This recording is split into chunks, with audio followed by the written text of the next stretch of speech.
मरनाथा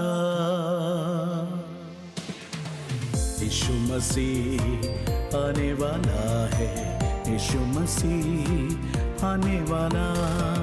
मरनाथा मरनाथा मरनाथा मरनाथा मरनाथा। इस नए एपिसोड में आप सबों का स्वागत है। सबको जय मसीह की। मारनाथा के इस प्रोग्राम में आप सबका स्वागत है। आइए आज के मनन के लिए हम एक ऐसे व्यक्ति के जीवन से देखने जा रहे हैं जिसने अपने साथ साथ औरों को भी अपने जीवन से प्रभावित किया, और कैसे इस व्यक्ति ने एक छोटे से कार्य के द्वारा एक बड़े राज्य के उस भविष्य को उसने बदल दिया। ये व्यक्ति कौन है? ये एक स्त्री है जिसका नाम है दबोरा। आप सबने न्यायों की किताब 5वें अध्याय में दबोरा के बारे में, 4थे अध्याय में दबोरा के बारे में पढ़ा होगा। हम एक बार इस वचन को पढ़ें। न्यायों का किताब 4था अध्याय, उसका पहला वचन, उसका दूसरा वचन। इसलिए यहोवा ने उनको हासोर में विराजने वाले कनान के राजा याबीन के अधीन में कर दिया, जिसका सेनापति सीसरा था, जो अन्य जातों की हरोशेत का निवासी था। 4था अध्याय का 4था वचन तक पढ़ लें। तब इस्राएलियों ने यहोवा की दोहाई दी, क्योंकि सीसरा के पास लोहे के 900 रथ थे और वह इस्राएलियों पर 20 वर्ष तक बड़ा अंधेर करता रहा। उस समय लपीदोत की स्त्री दबोरा, जो नबिया थी, इस्राएलियों का न्याय करती थी। हम इस वचनों में यह देखे हैं कि इस्राएल एक ऐसे अवस्था से होकर गुजर रहा है जब वह परमेश्वर के विरुद्ध चलने के कारण परमेश्वर का अनुग्रह का छाया उन पर से हट गया और वह विरोधियों के हाथ में आ गए। वहां पर तीसरे वचन में हम देखते हैं एक ऐसे व्यक्ति के बारे में जो उनको 20 साल तक परेशान करता रहा, और ऐसे समय में एक स्त्री को परमेश्वर ने वहां की नबिया और न्याय के रूप में ठहराया, जिसके द्वारा परमेश्वर उस जगह पर कार्य करना चाहता था। हम दबोरा के विषय में पढ़ते हैं कि दबोरा कितनी ज्यादा इन्फ्लुएंशियल या बहुत ही ज्यादा प्रभाव करने वाली एक स्त्री थी। लेकिन आज मैं आपको दबोरा के विषय में नहीं बताना चाहती। मैं आज आपको एक ऐसे विषय से होकर बताना चाहती हूँ, जब एक स्त्री उठती है या अपने परमेश्वर द्वारा दिए गए मकसद के लिए खड़ी होती है, वो औरों को उठाती है, वो औरों को भी परमेश्वर के उस योजना के लिए तैयार करती है। क्या दबोरा ने कोई ऐसी स्त्री को तैयार किया था? हाँ, याएल को परमेश्वर ने दबोरा के द्वारा एक नेतृत्व के एक ऐसे अवस्था के लिए उसको तैयार किया जहां पर याएल के द्वारा परमेश्वर ने इस्राएल देश में एक बड़ा कार्य किया। हम उन वचनों को कुछ भागों में पढ़ने जा रहे हैं। पहला वचन जो मैं पढ़ाना चाहती हूँ वो है न्यायों 5वां अध्याय, उसका 24वां वचन। सब स्त्रियों में से केनी हेवेर की स्त्री याएल धन्य ठहरेगी, डेरों में से रहने वाली सब स्त्रियों में वह धन्य ठहरेगी। यस, यहाँ पर हम देख रहे हैं केनी हेबेर की स्त्री याएल जिसका नाम है, वो धन्य एक स्त्री थी। क्या था इस स्त्री के बारे में एक ऐसा प्रभावशाली, उसका गवाही क्या था कि उसको धन्य कहा जा रहा है? उसने ऐसा क्या कार्य किया? उसका बैकग्राउंड क्या है? केनी हेबेर कौन है? ये सब हम पढ़ सकते हैं न्यायों के किताब 4था अध्याय में। हम भाग भाग से पढ़ सकते हैं। न्यायों का किताब 4था अध्याय, उसका 11वां वचन पढ़ लें। हेबेर नाम केनी ने उन केनियों में से जो मूसा के साले होबाब के वंश के थे, अपने को अलग करके देश के पास के सानिम के बांज वृक्ष तक जाकर अपना डेरा वहीं डाला था। ठीक है, पहले वचन में हम देख रहे हैं एक ऐसा व्यक्ति है केनी हेबेर जो अपने लोगों में से अलग हट के रह रहा था और अपने लोगों के बीच में से एकांतता की जिंदगी में जी रहा था। अगर हम आज के संदर्भ में वचन के साथ हम मिलाकर पढ़ेंगे तो एक ऐसा व्यक्ति जो परमेश्वर के लोगों से बढ़कर अकेला रहना या इस दुनिया से ज्यादा प्रेम रखना चाहता था। अब 17वां वचन पढ़ लें। परंतु सीसरा पांव पांव हेबेर केनी की स्त्री याएल के डेरे को भाग गया, क्योंकि हाशोर के राजा याबीन और हेबेर केनी में मेल था। अब हम यहाँ पे पढ़ रहे हैं, ये हेबेर केनी है, उसका अच्छा दोस्त है याबीन। याबीन कौन है? हमने चौथे अध्याय के 2 और 3 वचन में पढ़ा, ये वो दुष्ट राजा है जिसके अधीन पे इस समय इस्राएल है। ये वो राजा और वो सेनापति है जो परमेश्वर के लोगों को 20 साल प्रताड़ित कर रहे हैं। ऐसे एक व्यक्ति के साथ परमेश्वर के लोगों में से एक व्यक्ति हेबेर केनी जो है वो दोस्ती कर दिया, मेल मिलाप कर लिया, उनके साथ दोस्ती कर लिया, मतलब कि दुश्मन के साथ रहकर वो आगे बढ़ रहा है। अब हम इसमें से इसका 3 वचन पढ़ेंगे, हमें समझ आएगा कि कितना ज्यादा ये लोग दुष्टता के साथ परमेश्वर के लोगों को प्रभावित करते थे। तब इस्राएलियों ने यहोवा की दोहाई दी, क्योंकि सीसरा के पास लोहे के 900 रथ थे और वह इस्राएलियों पर 20 वर्ष तक बड़ा अंधेर करता रहा। 900 रथों के साथ, मतलब बहुत ही ज्यादा प्रभाव के साथ वो परमेश्वर के लोगों को 20 साल तक पीड़ित करता रहा। ये साल दर साल ये अवस्था चलती जा रही है, एक ऐसी अवस्था में जब परमेश्वर के लोग प्रताड़ित हो रहे हैं। और इनके बीच में एक स्त्री भी है जिसका नाम याएल है। याएल प्रतिरोज, मैं कई बार इन वचनों को जब पढ़ती हूं तब मेरे को एक चीज जो प्रभावित करता है वो ये है, याएल प्रतिरोज अपने पति के विषय में क्या देखती होगी, वो क्या सोचती होगी, वो किस परेशानी से होकर गुजर रही होगी। उसके लोग सताए जा रहे हैं, उसका देश खतरे में है, उसके देश के दुश्मन, उसके लोगों के दुश्मन के साथ उसका पति मिला हुआ है। ऐसी एक दर्द से होकर वो गुजर रही थी। ऐसी एक स्त्री के जीवन में हम पढ़ रहे हैं। लेकिन मैं जो आपको बताना चाह रही वो है, परमेश्वर की उपस्थिति में प्रियो, जब हम अपने आप को समर्पित करते हैं, विशेषकर आज ये मैसेज कोई बहन आप सुन रहे हैं, तो परमेश्वर ने आपके जीवन में क्या उद्देश्य रखा है इसको शायद आप नहीं समझ पाए होंगे। हो सकता है कि आपकी परिस्थिति, आपकी पारिवारिक अवस्था और ऐसे एक अवस्था में आप होकर गुजर रहे हैं जब आपको लग रहा है कि मैं कुछ कर नहीं सकती, या मैं एक ऐसी अवस्था में हूं जहां पर I will not be able to make difference, जहां पर मैं प्रभाव नहीं पैदा कर सकती हूं। उस समय भी परमेश्वर याएल के इस वचन के द्वारा आपको प्रोत्साहित करना चाहता है। परमेश्वर ने आपके लिए जो रखा है उन योजनाओं को समझे, परमेश्वर के प्रेम को समझे, परमेश्वर के उस दायित्व को अपने जीवन में समझे। याएल ने ऐसा क्या किया जिसके द्वारा ये डेरों में रहने वाली स्त्री, जिसका कोई नाम पहले नहीं सुना गया, जिसके बारे में इतना ज्यादा पहले बात नहीं किया गया, वो धन्य ठहरी गई।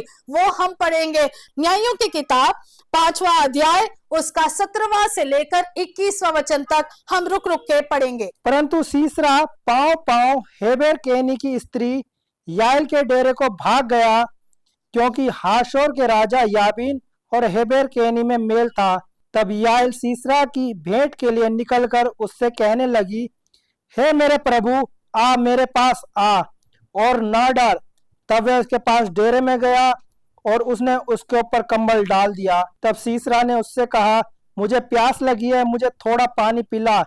तब उसने दूध की कुप्पी खोलकर उसे दूध पिलाया और उसको उड़ा दिया। तब उसने उससे कहा, डेरे के द्वार पर खड़ी रह, और यदि कोई आकर पूछे कि यहाँ कोई पुरुष है, तब कहना कोई भी नहीं।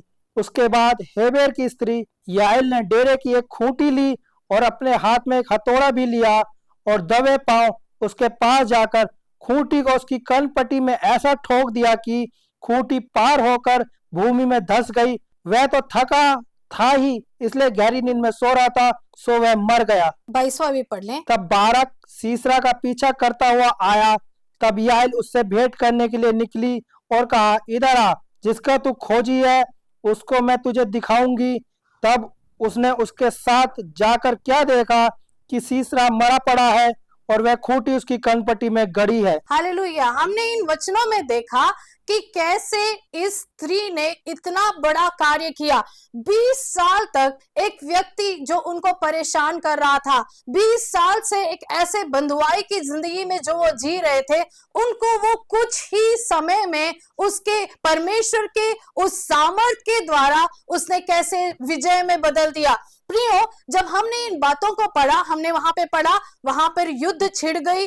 दबोरा और बाराक जो है, अगर आप पढ़ेंगे पहला न्यायों का किताब 4 अध्याय में इसका पूरा विवरण आपको समझ में आएगा। उस युद्ध में जो बराक है और दबोरा है, उधर उनको परमेश्वर ने एक बड़ी विजय दी। लेकिन जब वो विजय उनको दे रहा था, तब सीसरा जो उनको सताता था, जो इस इस्राएल देश को प्रभावित करता था, जो परेशान करता था, पीड़ित करता था, उसने सोचा मैं तो बच सकता हूं, मेरे लिए तो हेबेर केनी है, मैं उसके घर में जाऊंगा और मैं बच जाऊंगा क्योंकि वो मेरा दोस्त है।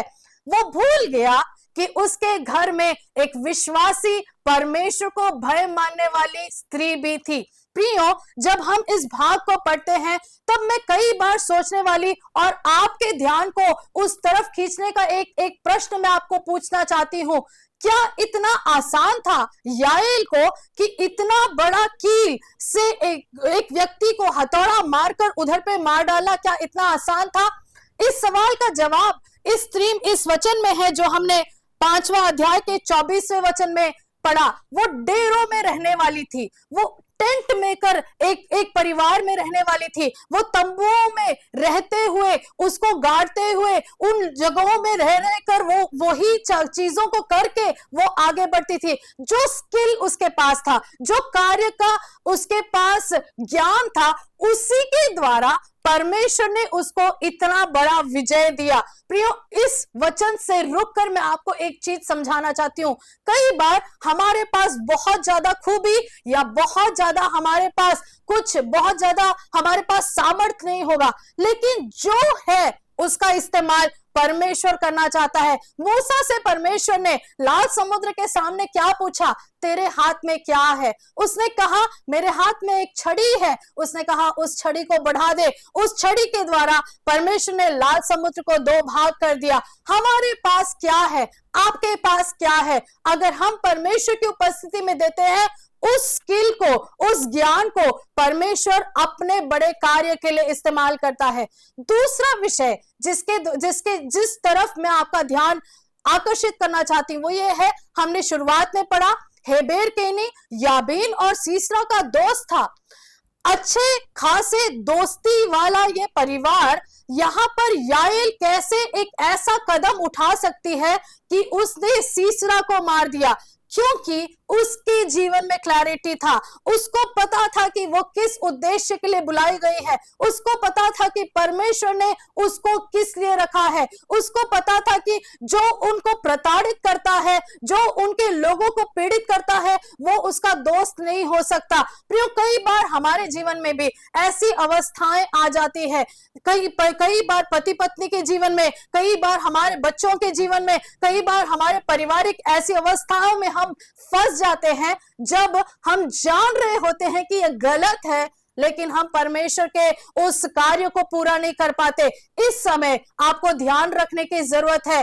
क्या परमेश्वर आपसे चाहता है? क्या आप गलत चीजों के साथ मेल मिलाप कर रहे हैं? क्या आपने नशे के साथ मेल मिलाप किया है? क्या आपने गलत बातों में, कोई आपके परिवार में फंसे हैं और उस पर आप पर्दा डाल रहे हैं, उनके साथ आप हाथ मिला लिए हैं? प्रियो, परमेश्वर के वचनों को आप ध्यान रखें।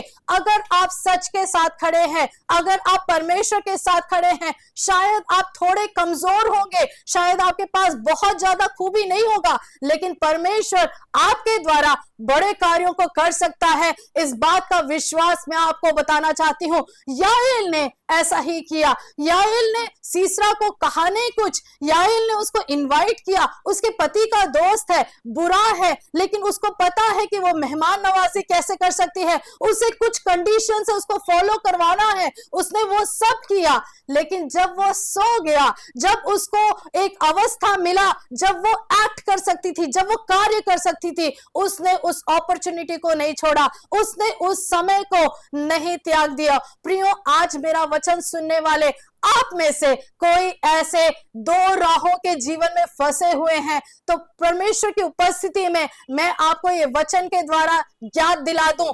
परमेश्वर से कहें, परमेश्वर मुझे सही कार्य करने के लिए मुझे आप इस्तेमाल करें, मैं तैयार हूं, मैं परमेश्वर आपके वचनों को पूरा करने के लिए खड़ी हूं। हम इसके आगे एक वचन को पढ़ना चाहते हैं। पौलुस ने कहा हुआ एक वचन है, 1 कुरिन्थियों 11 उसका एक पहला वचन। यहां पर हमने अभी तक देखा हुआ भाग है कि दबोरा के कारण याएल भी प्रभावित हुई है। जब एक न्याय उठती है वो औरों को खड़ा करती है, जब एक स्त्री उठती है वो औरों को खड़ा करती है। याएल के जीवन में तीसरी बात जो मैं आपको बताना चाहती हूं, उसका एक मेंटर था। वो अपने सामने एक अगुए को देख रही थी। हम ये वाला वचन पढ़ेंगे, 1 कुरिन्थियों 11 अध्याय उसका पहला वचन। तुम मेरी सी चाल चलो जैसा मैं मसीह की सी चाल चलता हूँ। पौलुस यहाँ पर कुरिन्थियों के कलीसिया को कह रहा है, तुम मेरी सी चाल चलो जैसे मैं मसीह की चाल चलता हूँ। प्रियो, कई बार हमारे जीवन में हमारे पास वचन है, हमारे पास संगति है, लेकिन कई बार हमारे जीवन में लिविंग एग्जाम्पल्स, हमारे साथ चलने वाले लोगों में हम अगुओं को नहीं ढूंढते हैं। इस कारण क्या होता है, हम कई बार एकांतता में आ जाते हैं, कई बार हमारे पास रोल मॉडल्स नहीं होते हैं, हम किसको देखकर अनुकरण करें वो हमें समझ नहीं आता है। प्रियो, अगर आप ऐसी एक अवस्था में हैं जिनके पास कोई अगुए नहीं है, जो आत्मिक अगुए नहीं है, तो मैं इस समय इस वचन के द्वारा आपको बता दूं, अपने लिए परमेश्वर के द्वारा ठहराए हुए अगुओं को खोजें, उनका अनुकरण करें। ये हमारे लिए प्रोत्साहन का कारण बनते हैं, ये हमारे जीवन में उस परमेश्वर ने दिए हुए वचन को हूबहू पूरा करने के लिए एक मार्गदर्शक बनते हैं। पौलुस इसलिए कह रहा है कुरिन्थियों की कलीसिया को, जैसे मैं मसीह का अनुकरण कर रहा हूं वैसे तुम भी मेरा अनुकरण करो, यू फॉलो मी। और इस वचन से मैं उन स्त्रियों को या उन विशेषतः एक परिवार में एक ऐसे जगह पर कोई मुखिया के अवस्था में या एक माँ के रूप में या एक ऐसी स्त्री है जिनके अधीन यंग वुमेन है, जवान स्त्रियां हैं, उनके लिए मैं एक वचन आपको पढ़ाना चाहती हूँ। तीतुस की पत्री 2 अध्याय उसके 3 और 4 वचन। इसी प्रकार बूढ़ी स्त्रियों का चाल चलन पवित्र लोगों सा हो, दोष लगाने वाली और पियक्कड़ नहीं, पर अच्छी बातें सिखाने वाली हो, ताकि वे जवान स्त्रियों को चेतावनी देती रहें कि अपने पति और बच्चों से प्रीति रखें। यहाँ पर भी हम पौलुस को इस तरफ एक प्रभाव डालते हुए या इस तरफ एक इंडिकेट करते हुए देख रहे हैं, जब वो कह रहा है कि बूढ़ी स्त्रियों को या समय या जो परिपक्व हैं, जिन्होंने कुछ साल जी लिया है, जिन्होंने इस विश्वासी जीवन में बहुत कुछ अपने आप सामना किया है, उन लोगों को परमेश्वर की दया से वो स्मरण दिलाते हैं कि अपने साथ औरों को तैयार करें, आप अपने पीछे जवान स्त्रियों को तैयार करें। प्रियो, अगर आज आप में से कोई ऐसे व्यक्ति हैं जो मेरे इस वचन को सुन रहे हैं, जिनके पीछे अनुकरण करने वाले काफी सारे स्त्रियां हैं या काफी सारे ऐसे लोग हैं जिनके लिए आप मॉडल कर सकते हैं, तो प्लीज अपने उस परमेश्वर द्वारा दिए गए उस दायित्व को समझकर अपने कार्यों को पूरा करें। 4 वचन में एक और बार आप पढ़ लें, वहां पे लिखा हुआ है, ताकि वह जवान स्त्रियों को चेतावनी देती रहें कि अपने पति और बच्चों से प्रीति रखें। 5वां भी, और संयमी, पवित्रता, घर का कारोबार करने वाली, भली और अपने अपने पति के अधीन रहने वाली हो, ताकि परमेश्वर के वचन की निंदा ना होने पाए। यहाँ पर परमेश्वर के वचन की निंदा ना होने के लिए कुछ निर्देशों को दिया गया है। ऐसे निर्देशों को पूरा करने के लिए, ऐसे निर्देशों को फिर एक और बार बताने के लिए कुछ स्त्रियों की जरूरत है। क्या आप एक ऐसे अवस्था को अपने जीवन में जान रहे हैं जब आप अपने उस दायित्व को पूरा नहीं कर रहे हैं? याद रखें, दबोरा के जीवन से हम देख सकते हैं, दबोरा के उस समय में दबोरा भी ये कर सकती थी जब वो उस युद्ध में आगे नहीं बढ़ती, जब वो अपने उस कार्य को पूरा नहीं करती। अगर दबोरा नहीं उठती, मेरा विश्वास है वहां पर याएल ऐसे कदम को नहीं उठा सकती है। आपको पता है इस एक स्त्री के कारण क्या हुआ? न्यायों 4 अध्याय उसका 24वां वचन। हे इस्राएली कनान के राजा याबीन पर प्रबल होते गए, यहाँ तक कि उन्होंने कनान के राजा याबीन को नष्ट कर डाला। यहाँ पर उस एक स्त्री के इस छोटे से कार्य के द्वारा उस राज्य में विजय परमेश्वर ने दिलाया और उनको सताने वाले उस राजा को उन्होंने इस्राएल देश ने अपने अधीन कर दिया, अपने काबू में कर दिया। प्रियो, आज हम जरूर छोटे होंगे, शायद हमारे पास बहुत ज्यादा ज्ञान या बहुत ज्यादा काबिलियत नहीं होगा, लेकिन हम परमेश्वर के वचन को हूबहू मानते और समझते हैं। अपने दायित्व को परमेश्वर ने जो हमारे जीवन में दिया है उसको बखूबी समझते हैं। तो प्रियो, हमारे द्वारा परमेश्वर हमारे परिवार में, हमारे कार्य क्षेत्र में, हमारे समाज में और हमारे कलीसिया में बड़े कार्यों को करना चाहता है। आज क्या आप परमेश्वर की उस योजना के लिए अपने आप को तैयार करते हैं? अगर ऐसा है तो परमेश्वर के सामने उन बातों को रखें जो आपको परेशान करती है। हो सकता है आपके परिवार में उस पाप के कारण या ऐसी अवस्थाएं होंगी जहां पर आपको लगता है कि मैं इस अवस्था से बाहर नहीं निकल सकती, मैं इस बंदीगृह से या इस बंधुआई से मैं नहीं निकल सकती। अपने अवस्था को परमेश्वर की उपस्थिति में समर्पित करें। दूसरा, do not let it overcome you. आप ऐसी अवस्थाओं को कभी भी अपने ऊपर प्रभाव डालने ना दें। कभी भी आप ये ना सोचें कि आप हार गए हैं, कभी भी ये ना सोचें कि आप कुछ नहीं कर सकते। आज याएल के जीवन से मैं आपको एक और बार याद दिला सकती हूँ, परमेश्वर ने जहां पर आपको रखा है एक मकसद से रखा है। अगर आप बंधुआई में है, ये बंधुआई में परमेश्वर आपके द्वारा बड़े कार्यों को करना चाहता है, बशर्ते आप उसके लिए तैयार हैं, बशर्ते आप उसके लिए अपने आप को समर्पित करते हैं, बशर्ते आप ये कहते कि परमेश्वर मैं करूंगी जो मैं कर सकती हूं, बाकी आपके हाथ में है। अगर हम ऐसी अवस्था में आगे बढ़ेंगे, जरूर परमेश्वर हमारे जीवन में कार्य करेगा। हमने 3 भागों को उधर पे देखा कि याएल इस बातों को कैसे कर ली है। सबसे पहला, उसने अपने अवस्थाओं को अपने ऊपर काबू करने नहीं दिया।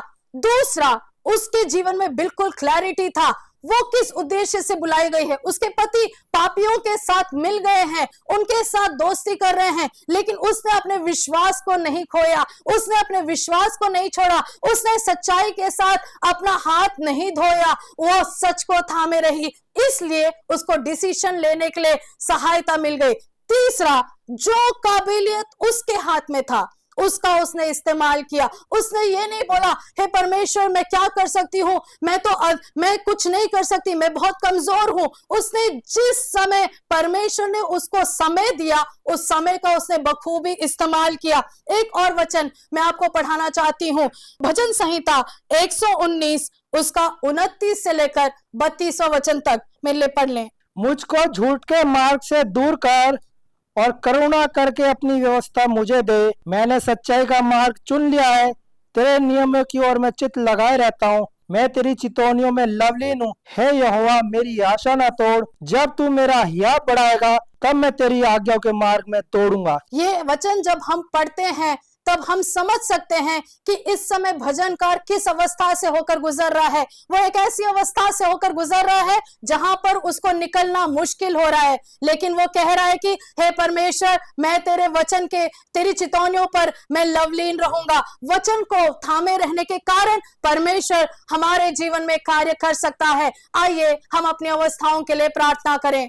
धन्यवाद करते हैं परमेश्वर प्रभु जी, आपकी उपस्थिति में फिर एक बार आते हैं परमेश्वर। आज परमेश्वर प्रभु जी याएल के जीवन से आपने हमें सिखाया कि परमेश्वर हम चाहे थोड़े हो, चाहे छोटे हो, चाहे प्रभाव रहित हो, लेकिन परमेश्वर अगर आप हमारे लिए हमें इस्तेमाल करता है तो परमेश्वर हम बड़े कार्यों को कर सकते हैं। प्रिय परमेश्वर, इस समय मेरे प्रिय भाई बहन जो परमेश्वर इन वचनों को सुन रहे हैं, शायद ऐसी अवस्था में होंगे परमेश्वर जहां पर वो अपने आप को कमजोर समझते हैं। परमेश्वर प्रभु जी, उनकी इस अवस्था में उनको खड़े रहने के लिए और उनको परमेश्वर उनके द्वारा परमेश्वर बदलाव लाने के लिए आप उनको इस्तेमाल करना। परमेश्वर प्रभु जी, सबसे अधिक आपके वचन में लवलीन रहकर परमेश्वर आपके दिए हुए उद्देश्य को समझकर आगे बढ़ने के लिए आप सहायता करना। आप बड़े कार्यों को कर रहे हैं, इसलिए आपका धन्यवाद, आदर और महिमा आपको देते हुए प्रार्थना उद्धार करता यीशु मसीह के पवित्र नाम से मांगते हैं, आमीन। परमेश्वर इन वचनों के द्वारा आप सबको आशीष करे। जय मसीह की। हमारे हार्वेस्ट टीवी के सभी प्रेक्षकों को हमारा प्रेम भरा नमस्कार। आपने अभी हमारा मारानाथा का जो संदेश सुना था, मैं विश्वास करती हूँ ये आपके जीवन के हर क्षेत्र में ये आशीष का कारण बनेगा। Hallelujah, praise Lord. आपका कोई भी विषय, इस मामले में कोई भी विषय क्यों ना हो, आप हमसे संपर्क कर सकते हैं। अगर आपका प्रार्थना का कोई भी विषय होगा, व्यक्तिगत विषय हो या पारिवारिक विषय हो, या आप अपने बच्चों के बारे में चिंतित हो, हालेलुया, आप हमसे संपर्क कर सकते हैं। आपको कोई ऐसा बीमारी हो जो लाइलाज है, आप हमसे संपर्क कर सकते हैं। हम आपके लिए प्रार्थना करेंगे। हमारा प्रार्थना ग्रुप सदैव आपके विषयों के लिए प्रार्थना करने के लिए तत्पर रहेगा, और आप भी हमारी इस मारानाथा सेवकाई के लिए जरूर प्रार्थना करेंगे। जय मसीह की। Maranatha.